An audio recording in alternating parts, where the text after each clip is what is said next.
Alex, quick question for you. A would you rather game. Okay, I'm ready. Would you rather have $10 million, but you are completely bedridden, unable to move freely, or have just enough money to live comfortably, but you have the health and energy to climb a mountain tomorrow? Wow, that's not even a choice. The mountain, 100% the mountain. What good is money if you can't experience life? Exactly. Today, we're talking about why the definition of rich changes as we get older. Welcome, everyone, to Sunny English Bite. And welcome from me, Alex. We're glad you're here. You know, Sonny, I was thinking lately, does it feel to you like time is moving faster? It really does. And that feeling is why we wanted to talk about this today. Our topic is aging well. We are going to explore three key ideas or pillars: health, relationships, and a surprising one, simplicity. Simplicity. I like that. That's a good word. So let's start with our first chapter: why aging changes what we value. Okay. I think when we're young, many of us are focused on getting more: a bigger house, a faster car, a higher paying job. It's all about adding things to our lives. Right. It's accumulation. You measure success by what you own, what you can show. Exactly. But as we live longer, we gather experiences, and those experiences teach us what actually makes us happy. Often, it's not the things at all. The priority shifts from having more to being more. That makes sense. It's a move from external validation to internal satisfaction. I remember wanting the latest phone every single year. It felt so important. Now, I just want a phone that works. My focus isn't on the object, but what it allows me to do, like talk to my family. And that's a perfect example. The value isn't the phone, it's the connection. As we age, our time becomes more visibly finite. We see that we don't have unlimited years left. Right, that really changes your perspective. It does. You start asking yourself, how do I want to spend this precious time? Not what can I buy with this time? It's a very different question. And I think that's why more stops being the goal. More responsibilities, more stress, more things to manage, they all take away from that precious time. It really does. It's like you spend the first half of your life building a very complicated life, and the second half trying to simplify it. You learn from experience what you actually need. Your expectation of happiness changes.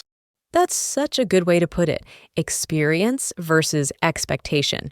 When I was 20, I expected that a big, important job title would make me feel successful.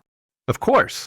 But the experience of having a stressful job taught me that success, for me, feels more like a quiet morning with a cup of coffee and no emails to check. It's peaceful. Time teaches us what success really means. That's so true. Time is the great teacher. I remember when I was younger, I was so focused on climbing the corporate ladder. I thought that was the only definition of success. Exactly. It's a shift. You realize that aging is not losing, it's refining. You're just getting clearer on what truly matters. You're removing the noise. Refining is the perfect word for it. It's not about becoming less, it's about becoming more yourself. This brings us to our second chapter, which is a big one: health versus wealth. Yes, this connects directly to our starting question, the $10 million dollars or the mountain. It does, because many of us in our younger years, we trade our health for wealth. We just don't realize we're doing it at the time. Absolutely. I think about my 20s, working late nights, eating fast food because it was quick, skipping sleep to finish a project. I thought I was being productive. I was building my career, chasing money. We call it the hustle culture, and it's celebrated. It is, but there's a cost. The stress, the lack of sleep, the poor nutrition. It's like taking out a loan from your future body. And one day, your body comes to collect a debt with interest. That's a powerful way to see it: a loan from your future body. And we often don't think about the real cost of stress. It's not just a feeling, it affects our immune system, our heart, our mental clarity. Right. And later in life, you realize that the energy you have is your most valuable asset, not your bank account. You start to redefine what rich mean. Let's talk about that redefinition. What does being rich look like when you're older? I think it's about having energy versus a high income. Yes, being rich is waking up in the morning without pain. It's having the energy to play with your grandchildren or to go for a long walk. That's a kind of wealth no amount of money can buy. It truly is. Another comparison is peace versus pressure. A high pressure job might bring a lot of money, but it also brings constant worry. A simpler life might mean less money, but it can also mean more peace of mind. That peace is priceless. The ability to sleep well at night, to not carry your work stress home with you, that is true wealth. It allows you to be present with the people you love. And that's the ultimate truth, isn't it? You can't enjoy wealth without health. It's the foundation for everything else. You can be in the most beautiful place in the world, but if you're in pain, you can't enjoy it. The absolute foundation. If you don't have that, you have nothing to build on. Your health is the platform for your happiness. So this leads us to our final pillar for today, which connects everything: simplicity. I was looking forward to this one. It feels like the answer to the complexity we've been talking about. It is. Simplicity in aging well doesn't mean having nothing. It means having only what matters. It's about intentionally choosing what to keep in your life. That applies to possessions, but also to commitments and even relationships. Right. You have less energy for drama. You want to spend your time with people who lift you up, not people who drain your energy. Exactly. That's simplifying your relationships. And simplifying your possessions means less to clean, less to organize, less to worry about. It creates mental space. And that mental space is where contentment lives. When your mind isn't cluttered with a long to-do list or worries about things you don't really need, you can actually enjoy the present moment. A simple walk, a conversation, the taste of your food. That's the core of it. Simplicity is the path back to ourselves. It helps us focus on our health because we have more time. It improves our relationships because we're more present. It connects all the pillars. It really does. So the wisdom of aging seems to be about subtraction, not addition. What a beautiful way to say that. Removing what is not essential to let what is essential shine. So to recap for our listeners, the 3 pillars of aging well that we discussed are health, relationships, and simplicity. Invest in your health like it's the most valuable stock you own. Nurture your relationships because they are the true safety net in life. And embrace simplicity to make room for joy. It's not about having less, it's about making room for more of what matters. Now, let's move into something that I think becomes the very center of our lives as we get older: our relationships. Chapter 3: Relationships. This is such an important topic, Sunny. It's one of the areas where the biggest changes happen, but not in the way people might expect. Exactly. It's not about having more friends or a bigger social life. In fact, it's often the opposite. I found that my world of people has become smaller, but so much richer. The focus shifts from quantity to depth, to emotional depth. That's the perfect way to say it. Fewer people, deeper connections. When you're younger, you collect people. You want to be part of many groups, go to every party. There's an energy for that. Right, a fear of missing out. Exactly. But over time, you realize your energy is limited. It's precious. And you start to think, who do I want to give this energy to? Who truly fills my cup? Yes, it becomes less about being seen and more about feeling seen. You stop performing. You don't have to be the funny one or the smart one. You can just be with those few people who know the real you. Your family, those long-term friendships that have seen you through everything. That's a beautiful distinction. Less about being seen, more about feeling seen. And that's where another important part of this comes in: letting go of relationships that don't serve you anymore. This is a hard one. It's very hard. We often feel a sense of loyalty or history, but sometimes you have relationships that are draining. They might be subtly critical or demanding, or just empty. You leave an interaction feeling worse, not better. I think we all know that feeling, that subtle exhaustion after a phone call or a coffee meeting. Learning to recognize that and then gently stepping back is a huge act of self-care as we age. It's not about being unkind, it's about protecting your peace. Protecting your peace, yes. And when you create that space, you have more room for the quiet, meaningful connections. This brings up another important point. Presence matters more than quantity. Tell me more about that. What does presence mean to you here? It means that one truly focused conversation over a cup of tea is worth more than 10 distracted text messages. It means sitting in comfortable silence with a partner or an old friend is a beautiful form of connection. You don't have to fill every moment with noise. The comfortable silence. That's a sign of a truly deep friendship, isn't it? When you can just exist together in a space. Quiet companionship. It really is. It leads to this key idea that I think summarizes this whole chapter perfectly. Who you spend time with becomes more important than what you do. Say that again, Alex. That feels important. Who you spend time with becomes more important than what you do. Going to a fancy restaurant with someone you feel you have to perform for is less joyful than making simple sandwiches at home with someone who makes you feel completely at ease. That's it. That's everything. It's the who, not the what. The person, not the place. The connection, not the activity. That's the real investment over time.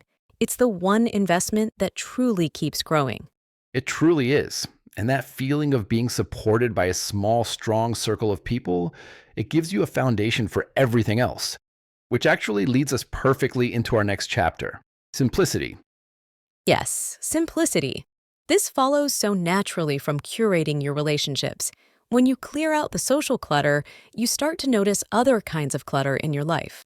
Exactly. This is chapter 4, simplicity, wanting less, living more.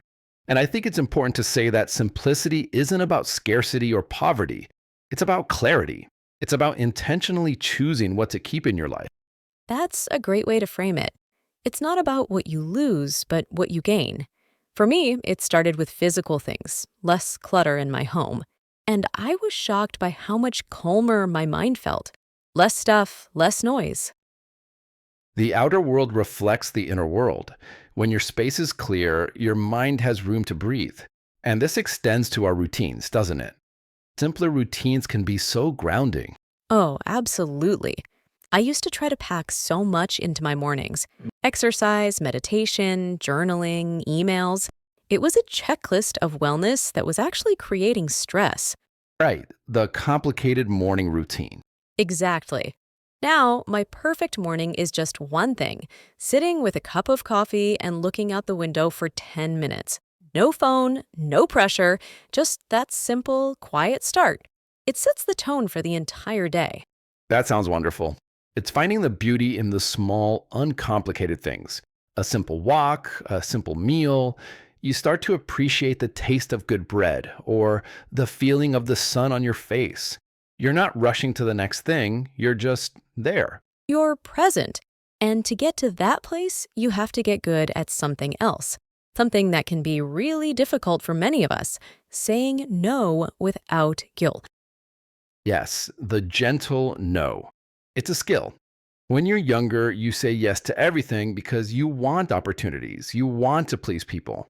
But as you get older, you realize that every yes to one thing is a no to something else. That's the key realization. If I say yes to a busy social event I don't really want to go to, I'm saying no to a quiet evening at home that my body and mind are asking for.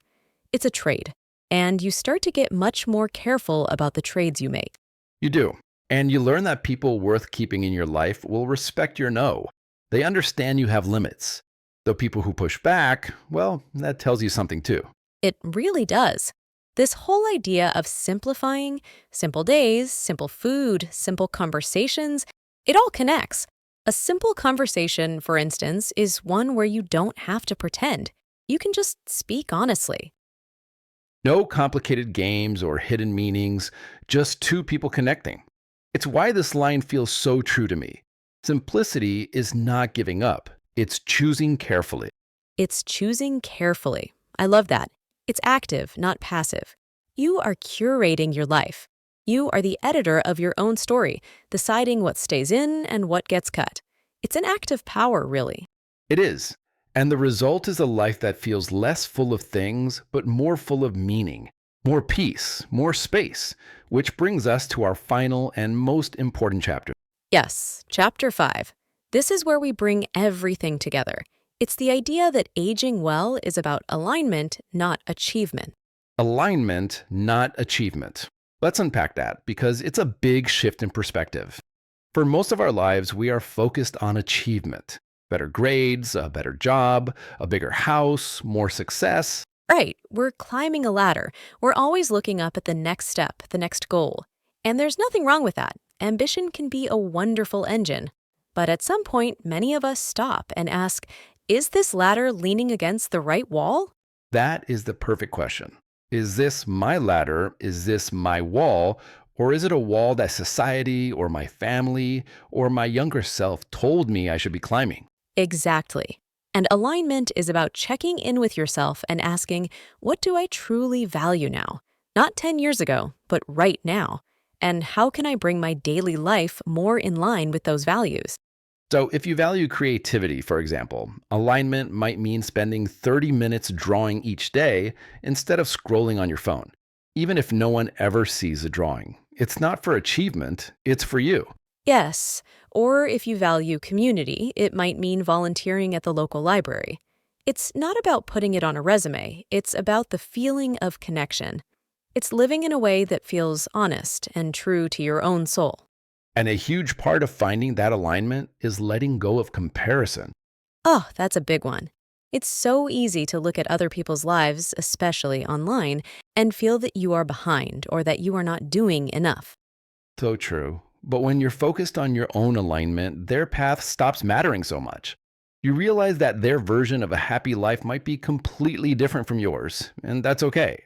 There's such freedom in that. The freedom of running your own race.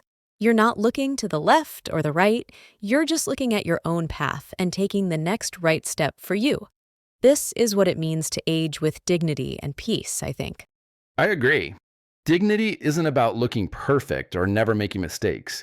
It's about knowing who you are, what you stand for, and living that truth quietly and confidently. It's an internal state of grace. A state of grace. Beautiful. So this brings us to a couple of reflection questions for our listeners to take with them. The first one is simple but deep. What matters to you now? What matters to you now? Not yesterday, not what you think should matter, but right now, in this season of your life. It's a question worth sitting with in silence. It is. And the second question follows from that. What are you holding on to that no longer serves you? That's a challenging one. It can be a belief, a relationship, a possession, a habit, something you're carrying out of habit, but it's making your journey heavier. Just asking the question can be the first step to letting it go. And in that letting go, you find the alignment we're talking about. You create the space for what really matters. It's a beautiful, lifelong process of becoming more yourself. And maybe the real success is needing less and appreciating more. Thank you for sharing this quiet moment with us. Wherever you are in life, we're glad you're here.